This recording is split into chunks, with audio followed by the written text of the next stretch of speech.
News 29 Maharashtra, तुमच्या आवाजाची, तुमच्या हक्काची बातमी। घाटंजी तालुक्याच्या विकासाच्या दिशेने आज एक ऐतिहासिक आणि आशादायी पाऊल उचलण्यात आले। घाटंजी येथील विश्रामगृहामध्ये टिपेश्वर रेल्वे जन आंदोलन समिती स्थापनेची विशेष बैठक उत्साहपूर्ण वातावरणात पार पडली। या बैठकीला तालुक्यातील विविध क्षेत्रातील मान्यवर, सामाजिक कार्यकर्ते, पत्रकार, अभियंते, व्यापारी, युवक आणि रेल्वेच्या प्रश्नावर आवाज उठविणारे अनेक नागरिक मोठ्या संख्येने उपस्थित होते।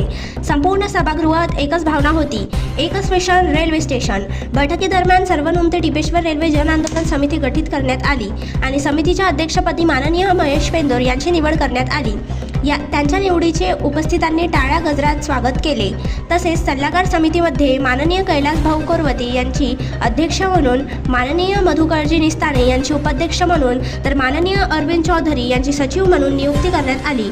युवा शक्तीला या आंदोलनात महत्त्वाची भूमिका देत युवा समितीच्या अध्यक्षपदी माननीय प्रशांत मस्के, उपाध्यक्षपदी माननीय निलेश चौहान आणि सचिवपदी माननीय मनोज अहमद यांची निवड करण्यात आली। ग्रामीण भागातील जनतेचा आवाज अधिक ताकदीने पुढे यावा यासाठी ग्रामीण विभागाच्या अध्यक्षपदी माननीय अरविंद राठोड तर उपाध्यक्षपदी माननीय रोशन चौहान यांची निवड करण्यात आली। प्रसिद्धी प्रमुख म्हणून माननीय नीरज मन्ने आणि माननीय सुदर्शन रुईकर यांच्यावर जबाबदारी सोपविण्यात आली।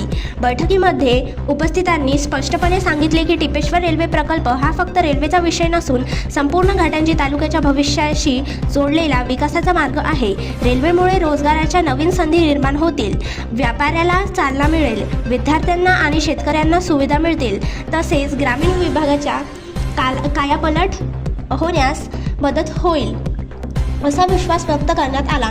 समितीच्या स्थापनेनंतर संपूर्ण तालुक्यात उत्साहाचे वातावरण निर्माण झाले असून हा लढा केवळ काही लोकांचा नसून जनतेचं आंदोलन बनत चालल्याचे चित्र दिसत आहे। टिपेश्वर रेल्वे जनआंदोलन समितीने तालुक्यातील प्रत्येक नागरिकाला या आंदोलनात सहभागी होण्याचे आवाहन करत एकजूट दाखवा, इतिहास घडवा असा भावनिक संदेश दिला आहे।